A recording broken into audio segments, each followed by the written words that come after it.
Even in death, I still serve.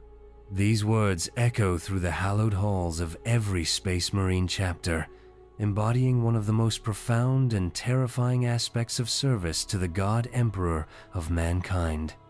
In the grim darkness of the 41st millennium, death is not always the end of duty. For the most honored and battle-scarred warriors of the Adeptus Astartes, there exists a fate both blessed and cursed, transformation into a Dreadnought, where service to the Emperor transcends the boundaries of mortality itself. The immortal warriors of the 41st millennium.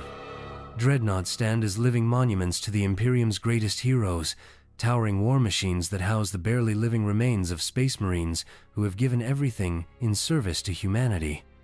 These walking sarcophagi represent the ultimate fusion of flesh and machine, where the experience and wisdom of ancient warriors merge with the devastating firepower of Imperial technology. They are revered as immortal guardians, living relics of battles fought millennia ago, and the keepers of their chapter's most sacred traditions. The sight of a Dreadnought on the battlefield is both inspiring and terrifying.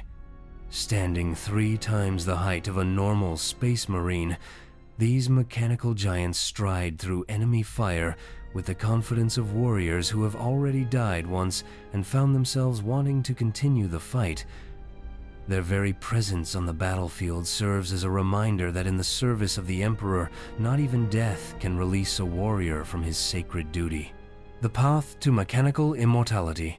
The journey from Space Marine to Dreadnought is not one that any warrior chooses lightly, nor is it a path available to all. Despite their enhanced physiology, genetic modifications, and centuries of combat experience, even the mightiest Space Marines can suffer mortal wounds in the heat of battle. The galaxy is filled with threats capable of bringing down even these superhuman warriors.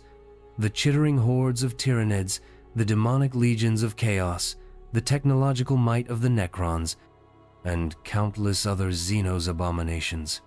When a Space Marine suffers wounds that would normally prove fatal, a critical decision must be made by the chapter's apothecaries and tech marines. Not every fallen warrior is suitable for the transformation into a Dreadnought. The process, known as the Ascension or the Final Honor, requires specific conditions to be met. The warrior's body must be salvageable enough to sustain life, their mind must remain clear and uncorrupted, and most importantly, their spirit must burn with an unquenchable desire to continue serving the Emperor and their battle brothers. Typically, only the most experienced and distinguished Space Marines are considered for this honor. Veterans who have served for centuries, chapter masters who have led their brothers through countless campaigns, or heroes who have performed acts of extraordinary valor in the face of overwhelming odds. The decision is never made lightly, as the transformation represents both a great honor and a terrible burden that will last for millennia. The sacred ritual of entombment. The process of creating a Dreadnought is as much a religious ceremony as it is a medical procedure. The chapter's most skilled tech marines and apothecaries work in concert, guided by ancient rituals that have been passed down through 10,000 years of Imperial history. Sacred incense burns as the Omnissiah's blessings are invoked, and the chapter's chaplains offer prayers to the Emperor for the warrior's continued service. The dying Space Marine, or what remains of him, is carefully placed within the Dreadnought sarcophagus, a sophisticated life support unit that will become his new body. This armored cocoon is far more than a simple life support system. It is a marvel of Imperial technology that preserves the warrior's organic remains while integrating them seamlessly with the Dreadnought's mechanical systems. The sarcophagus contains a complex array of nutrient feeds, neural interfaces, and biomechanical components that will sustain the entombed warrior for centuries or even millennia to come. The most critical aspect of the transformation is the neural integration process. The Space Marine's brain and nervous system are directly interfaced with the Dreadnought's control systems through a series of neural plugs and biomechanical connections.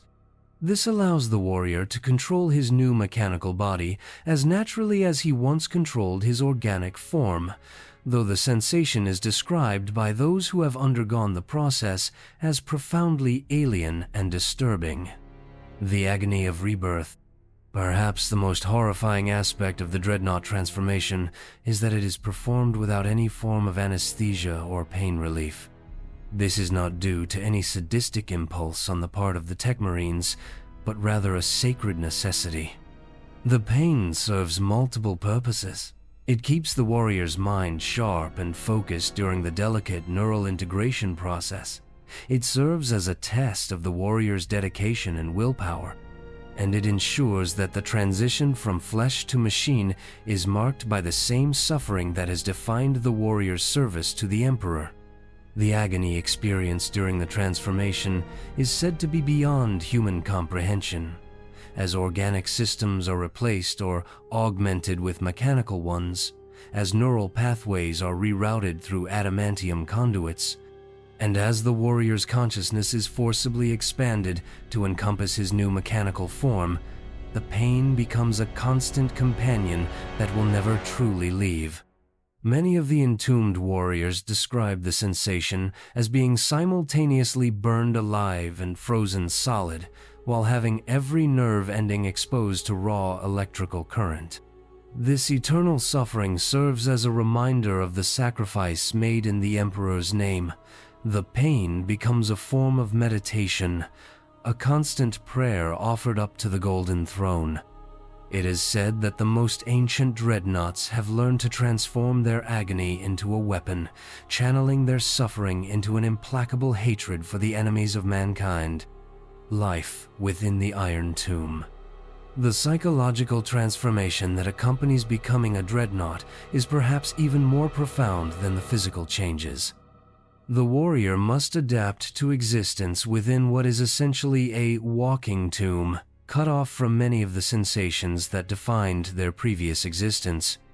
The simple pleasure of feeling sunlight on skin, the taste of food, or the comfort of sleep are all lost, replaced by the cold efficiency of mechanical sensors and systems. Sensory perception becomes fundamentally altered as organic senses are replaced by or augmented with mechanical alternatives. Vision may be enhanced with targeting systems and thermal imaging, but the subtle nuances of color and light that the human eye perceives are often lost. Hearing becomes a matter of audio pickups and vox systems, capable of detecting enemy communications across vast distances, but unable to appreciate the simple beauty of a battle brother's laughter. The concept of rest and sleep also changes dramatically for a Dreadnought. Unlike their organic battle brothers who require regular periods of rest and meditation, Dreadnoughts can theoretically operate continuously for extended periods. However, the psychological strain of constant consciousness within their mechanical prison often proves overwhelming. As a result, most Dreadnoughts spend the periods between major conflicts in a state of suspended animation, their consciousness dimmed to preserve their sanity. The long sleep and the burden of memory. Between battles, Dreadnoughts are typically placed in stasis within their chapter's most sacred vaults. These periods of dormancy, known as the long sleep, can last for decades or even centuries. The decision to awaken a Dreadnought is not made lightly, as each awakening brings with it the risk of further psychological deterioration. Only the most dire threats to the chapter or the Imperium warrant disturbing these ancient warriors from their slumber. During these periods of dormancy, the Dreadnought's consciousness exists in a twilight state, neither fully awake nor truly asleep. Some describe it as an endless dream filled with memories of battles fought centuries ago, while others speak of a meditative trance where time loses all meaning. The most ancient Dreadnoughts report that the boundaries between past and present begin to blur, with memories of the Horus heresy feeling as immediate and real as battles fought just yesterday. This temporal displacement can be both a blessing and a curse. On one hand, it allows the Dreadnought to serve as a living repository of the chapter's history, preserving knowledge and traditions that might otherwise be lost to time. On the other hand, it can lead to confusion and disorientation when the warrior is awakened to find that centuries have passed and that the galaxy has changed in ways they struggle to comprehend. Guardians of ancient wisdom. One of the most valuable aspects of Dreadnoughts is their role as keepers of their chapter's history and traditions. These ancient warriors have witnessed events that exist only in the chapter's most sacred texts, fought alongside heroes whose names have become legend, and participated in campaigns that shaped the course of Imperial history. Their memories serve as a living link to the chapter's past, providing guidance and wisdom to younger generations of Space Marines. Many chapters treat their Dreadnoughts as oracles or sage advisors, seeking their counsel before major campaigns or when facing particularly challenging enemies. The tactical knowledge accumulated over centuries of warfare makes them invaluable strategic assets, capable of recognizing patterns and weaknesses that might escape less experienced warriors. Their understanding of enemy tactics, gained through countless battles against the same foes across millennia, provides insights that no amount of theoretical study could match. The stories told by Dreadnought serve to inspire and educate their battle brothers, keeping alive the memory of great victories and ensuring that the lessons learned from past defeats are not forgotten. In many ways, they serve as the chapter's collective memory, preserving not just facts and dates, but the emotional and spiritual essence of what it means to be a member of their particular brotherhood. The gradual loss of humanity. Despite their invaluable service, the transformation into a Dreadnought comes with a terrible cost: the gradual erosion of the warrior's humanity. Over the centuries, many Dreadnoughts begin to lose touch with the emotions and connections that once defined them as human beings. The constant pain, the isolation within their mechanical shell, and the endless cycle of war and dormancy slowly wear away at their psychological foundations. Some Dreadnoughts become increasingly machine-like in their thinking, approaching problems with cold logic rather than the passion and brotherhood that once motivated them. They may struggle to relate to their organic battle brothers, viewing them as fragile and temporary beings whose concerns seem trivial compared to the vast scope of their own existence. This emotional distance can be particularly painful for Dreadnoughts who remember what it was like to feel genuine human connection. Others may experience the opposite effect, clinging desperately to their remaining humanity and becoming increasingly unstable as they struggle against their mechanical nature. These warriors may suffer from what Imperial scholars term Dreadnought madness, a condition characterized by violent outbursts, paranoid delusions, or complete psychological breakdown.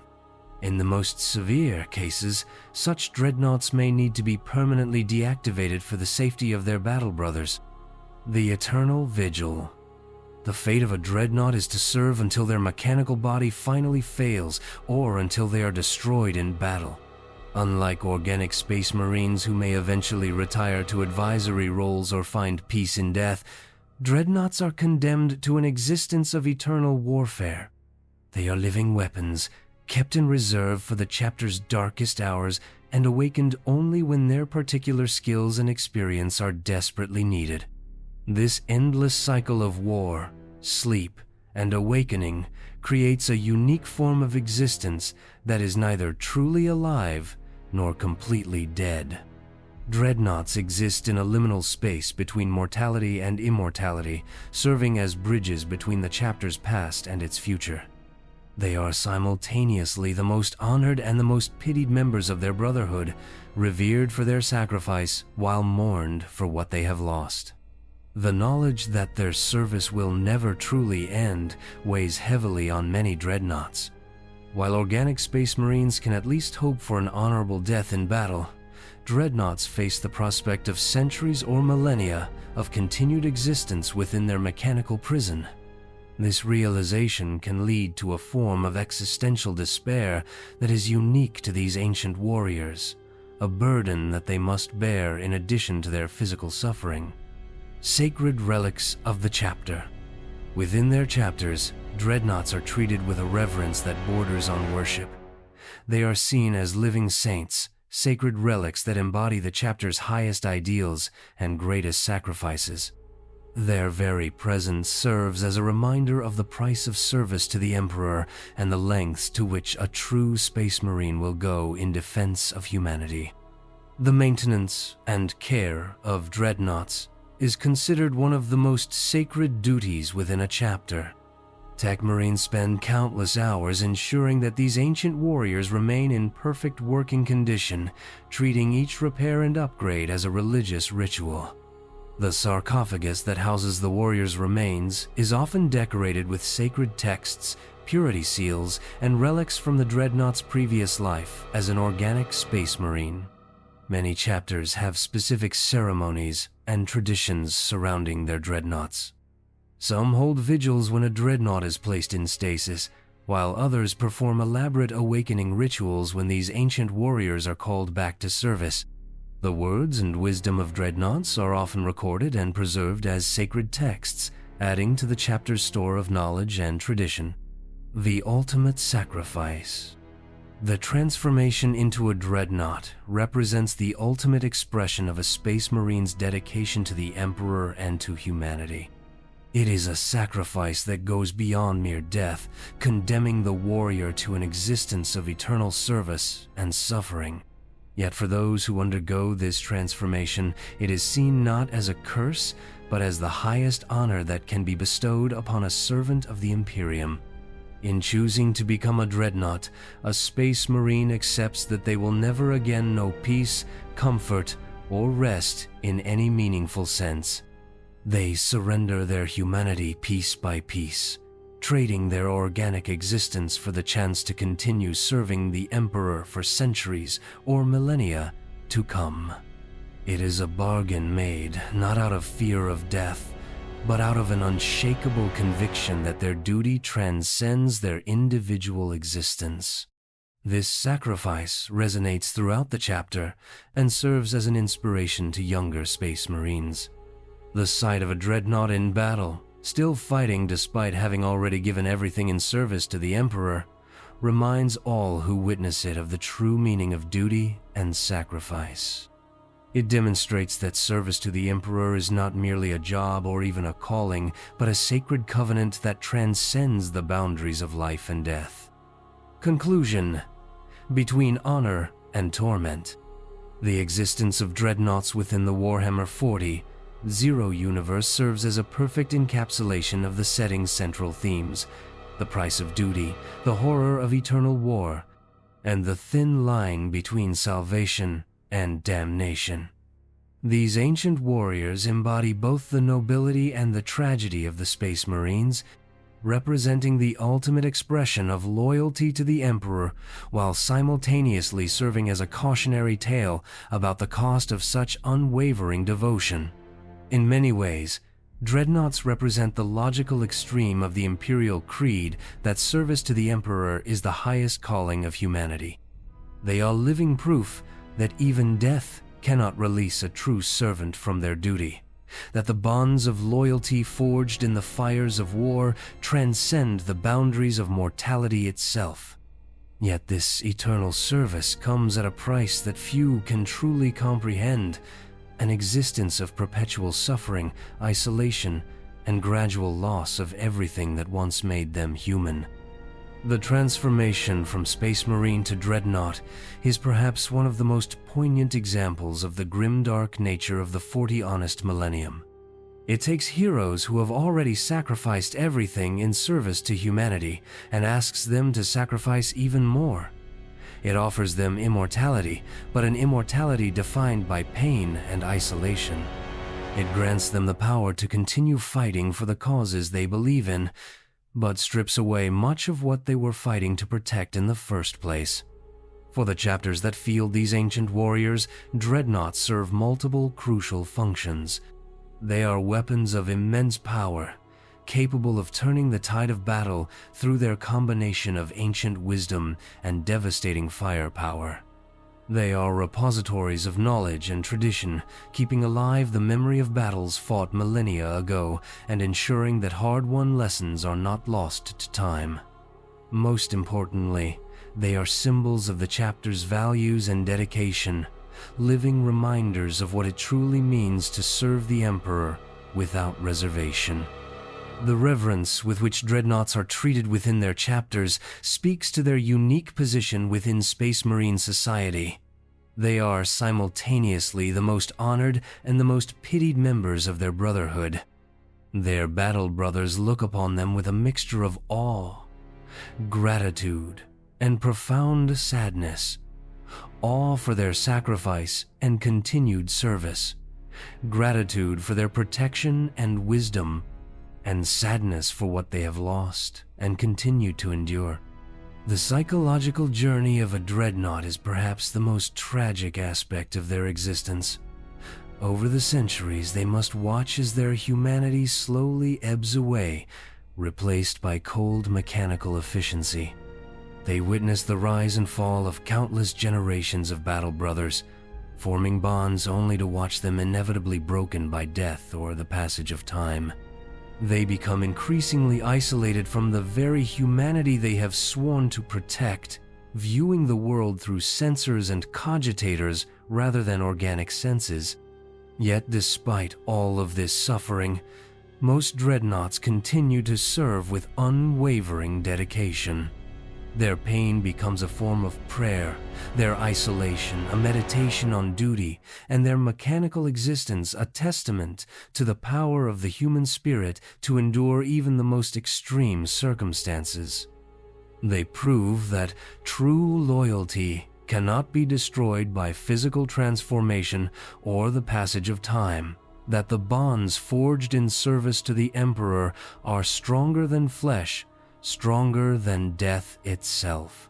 The legacy of each dreadnought extends far beyond their individual service. They serve as inspiration to future generations of Space Marines, demonstrating through their continued existence that no sacrifice is too great in service to the Emperor.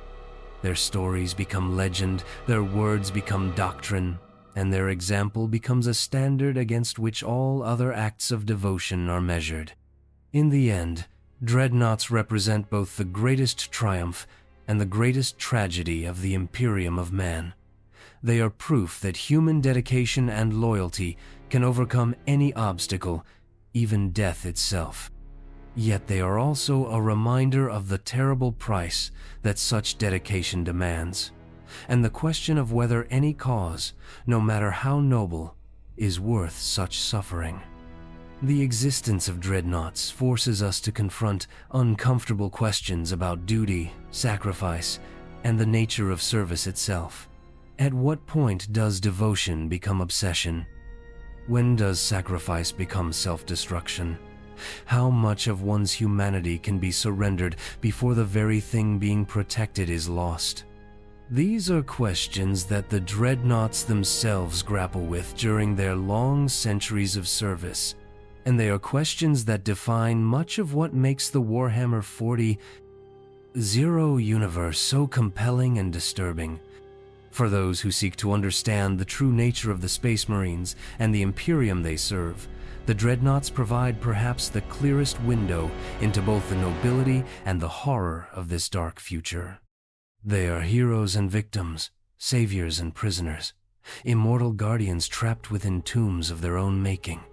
They embody the fundamental contradiction at the heart of the Imperium, that in order to preserve humanity, it may be necessary to sacrifice everything that makes us human. In the grim darkness of the far future, where there is only war, the Dreadnoughts stand as eternal sentinels, proof that even in death, duty endures. They are the ultimate expression of the Space Marine creed, living monuments to the idea that service to the Emperor transcends all other considerations. Whether this represents the highest achievement of human devotion or its most tragic perversion remains a question that each observer must answer for themselves. The story of how a space marine becomes a dreadnought is ultimately a story about the price of immortality and the weight of eternal duty. It reminds us that in the universe of Warhammer 40,0, even the greatest honors come with terrible costs, and that sometimes the greatest act of mercy would be to allow a hero to rest. But in a galaxy where humanity teeters on the brink of extinction, where every battle could be the last, such mercy is a luxury that cannot be afforded. And so the Dreadnoughts continue their eternal vigil, walking tombs that house the greatest heroes of the Imperium, forever caught between the honor of their service and the torment of their existence. They serve as a reminder that in the 40 honest millennium, even death is not the end. It is merely another beginning, another chapter in an endless war that consumes everything in its path, even the souls of those who fight to preserve what little light remains in the darkness. Even in death, I still serve. These words, spoken by countless dreadnoughts across the galaxy, encapsulate both the glory and the tragedy of their existence. They are a promise, a threat, and a lament all at once. The final words of warriors who have given everything and will continue to give until nothing remains but duty itself.